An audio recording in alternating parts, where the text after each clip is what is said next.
Hey guys, so today I'm going to be doing Kindred's lore. I decided to skip to Kindred because they are um, one of my favorite lores of the newer characters that have come out. So I decided to go with Kindred, and so we're just going to go ahead and jump into it. A good death. Maga was about to die for the 14th time. She had bitten into a rotten apple, yet again. Its putrid flesh had, as always, infected her with care and shade. The actress went through the motions of stumbling to her death while shouting her final words for all to hear. "Oh, but how wondrous a dream is life! Only now, too late, do I wake to see its Madrid of splendors," she bemoaned. With a puff of smoke and glaring powder, Kindred made a grand entrance upon the stage. As per tradition, they were played by one actor, his head covered by two opposing masks. He approached Maga, a white mask of lamb facing her. "Hark, do I hear a plea for my keenest arrow? Come, child, let the warmth of your heart fade into the cold embrace of oblivion." Maga refused, as she had for 13 times before. Any nuance in her performance was buried beneath the ear-splitting delivery of her scream. On cue, Lamb spun around, revealing the second mask, that of Wolf. "There is naught yet you can do to stave off thine end," growled Wolf. "But I am a poor young maiden. Please let my pious cry fall on all four of thine ears." The audience seemed enraptured by the unfolding dramatics of the Orphallian mechanicals, with the twin threats of the plague and war on the tongues of those in neighboring projectorates. Death dramas were all the rage. Denji, the actor portraying both Wolf and Lamb, descended upon the young actress, awkwardly burying wooden fangs. Maga offered her neck, and in the threat of the wolf's bite she triggered a device sewn into her blouse's collar. Ribbons of red fabric unspooled to the delighted pips and yells of the audience. They had gotten what they paid for. By the time the mechanicals had staggered back to their wagon and set off in the direction of Needlebrook, there were no stars to be seen. Instead, a veil of clouds stretched across the night sky. Needlebrook always delivered a good audience. Illusion, the company's owner and the sole dramaturg, explained once more. He staggered around, drunk on his own accolades, as well as the wine Parr had gifted from the locals. The night wore on, and the troupe had descended into bickering. Tria and Denji lambasted their playwright over the quality of his plots, which fell into predictable structure. Tragedy strikes maiden. Death finds maiden, death takes maiden. The Lucian argued that complicated plots detracted from a good death scene. Maga, the youngest of the bunch, agreed with Tria and Denji's diagnosis, but kept her mouth shut. Had she not stowed away in the wandering troops' wagon, she would certainly be somewhere far more miserable.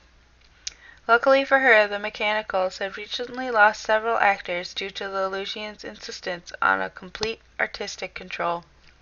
Because of his attitude and obviously mediocrity, they were facing a drought in fresh faces, and so the Morphallian mechanicals agreed to contract Maga to die in all of their dramatics for the foreseeable future, for which he had been grateful. Illusion was still smarting from Denji and Tria's words when he motioned to Parr, the wagoner, to stop and make camp. The inebriated auteur set out his bedroll in pride next to the wagon, and then threw the rest of the bedding into the long grass nearby. "Ungrateful players can sleep in the wilds," Illusion spat, "where they shall hopefully find their manners." The rest of the troupe built a fire and swapped stories. Denji and Tria had fallen asleep in each other's arms while whispering potential names for their unborn child into each other's ears. They had netted on about the day the traveling company would stop in Jandel, the town so perfect and peaceful that they would set aside their vagabond ways to raise their child. Maga moved closer to the crackling fire so its pops and whistles would drown out the irksome affections of her traveling companions. But sleep never came. Instead, Maga tossed and turned, thinking about the looks on the audience faces as the coiled spurts of blood unfurled from her neckline. A pretty maiden struck dead by her own naivety and the theatrical pomp illusion could muster, but the crowd lusted after the gruesome facade. Eventually she left her bedroll and set out into the woods to soothe her unsettled mind. In the dead of night, Maga came upon a low, grassy mound with slabs of standing stone at its base. Though she could not read the inscriptions, her fingers traced the familiar etchings of Kindred's twin masks. This was a place of the dead, a burial site built long ago. She felt a chill on the back of her neck that compelled her to look up. She was not alone. Maga immediately understood what she saw, for she had encountered a crude impersonation of them night after night. But poor Denji could not begin to instill the dread washing over Maga.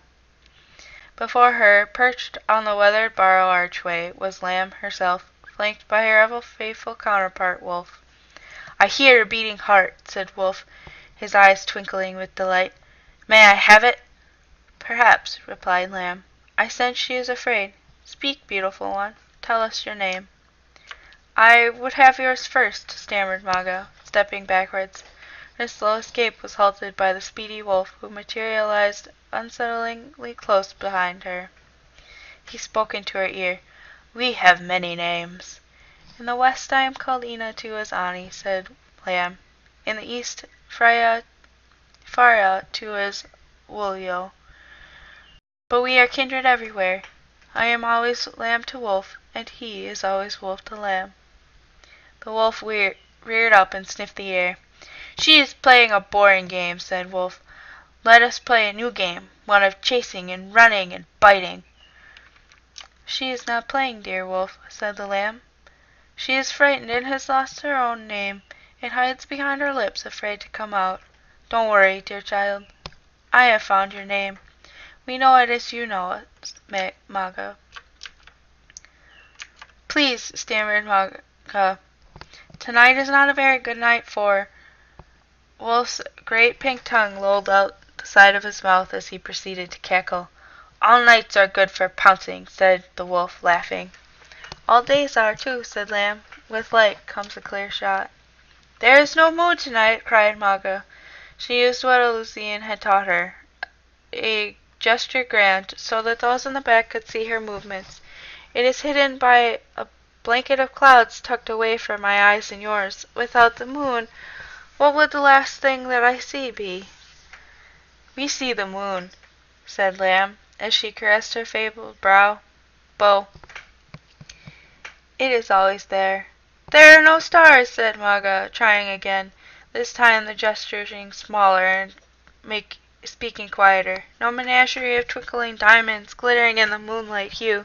What beautiful view could one hope for once one meets Lamb and Wolf?" "This Maga thing is playing a new game," growled Wolf. "It's called stalling." Wolf stopped moving and cocked his head to the side. He turned his sideways snout towards Maga before speaking. "Can we play chasing the Maga thing and bite her to bits?" cackled. He clacked his fangs together loudly for effect. "Let's ask her," said Lamb. "Maga, do you prefer Wolf's chase or my arrow?" Maga was trembling now. Her eyes raced to take in every detail of the world around her. It wasn't such a bad place to depart. There was grass, there were trees, there was the ancient archway, and stillness in the air. "I would prefer Lamb's arrow," she said, looking at the rough crusts of bark on the trees. "I'll imagine myself climbing to the highest boughs like I was when I was a child. But this time I will never stop climbing. Is that what it is like to go with you?" "No," said Lamb. "It's a nice thought, though. Fear not, little maiden. We are just having our fun. You have come to us tonight. We have not come for you." "I cannot chase the Maga thing," said Wolf, with a hint of disappointment in his voice. But there are other things nearby, other things ripe for chasing and biting. Hurry, lamb, I am hungry. For now, know that your theatrics have pleased us, and we will watch them until the day we meet again. The wolf passed over Maga and disappeared into the woods. The shadowy beast snaked through the fields and tall grass. Maga looked towards the weathered barrow. Lamb was gone. The actress fled. When Maga returned to the encampment, she found it in utter ruin.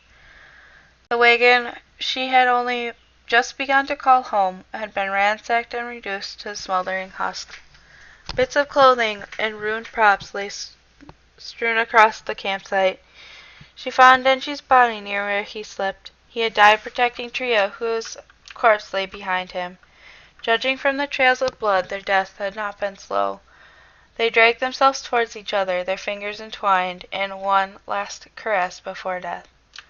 Maga noticed that the Lusian had managed to kill 2 of the bandits before being burnt to a crisp along with Par in the wagon. The only thing that remained untouched were Denji's wolf and lamb masks. Maga picked them up and held them in her hands. She placed the lamb mask over her eyes, and she heard the voice of Wolf. "Chase the Maga thing!" The maiden ran the distance to Needlebrook, never looking back. The golden round was filled to the brim with a sea of twinkling eyes, all glittering in excitement at the velvet curtain. The king sat in the theater, and the queen and her advisers, all eagerly waiting the onset of the dramatics. Everyone hushed as the black curtain lifted to reveal the actors. Maga sat in a quiet dressing room under the stage. She heard the crowd fall silent as she studied herself in the mirror. The luster of youth had faded from her eyes years ago, and left her with a long shock of silver running through her hair. "Madame," said the stagehand, "you are not in costume yet." "No, child," Maga said. "I only dress at the last moment." "It is the last moment," said the young stagehand, holding the 2 final pieces of Maga's costume. The same lamb and wolf masks from her days in the Orphelia Mechanicals. "May your performance be blessed tonight," the stagehand said.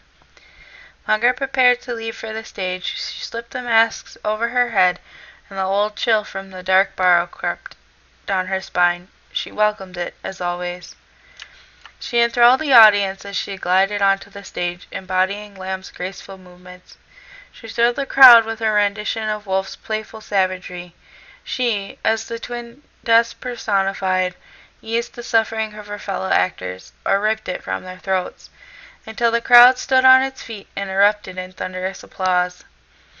It was true. All audience loved a good death, and they loved Maga's more than any other. Even the queen and king were on their feet in praise of her work, but Maga heard no applause and saw no ovations. She didn't feel the stage beneath her feet, nor the hands of her fellow murmurers in hers as they bowed low. She felt a sharp pain in her chest. When Maga looked out to the audience, every single face was either a lamb or a wolf. So that's the end of Kindred's story. I hope everybody liked it. I do really like Kindred's lore. I think it's really interesting, especially the play between lamb and wolf, and then with Maga too. So I hope everybody enjoyed this. If you liked it, you can leave a like and subscribe, and if you want, you can comment below. Tell me things that you think I should do differently, or people that you would like to see. And I hope that everybody has a nice day.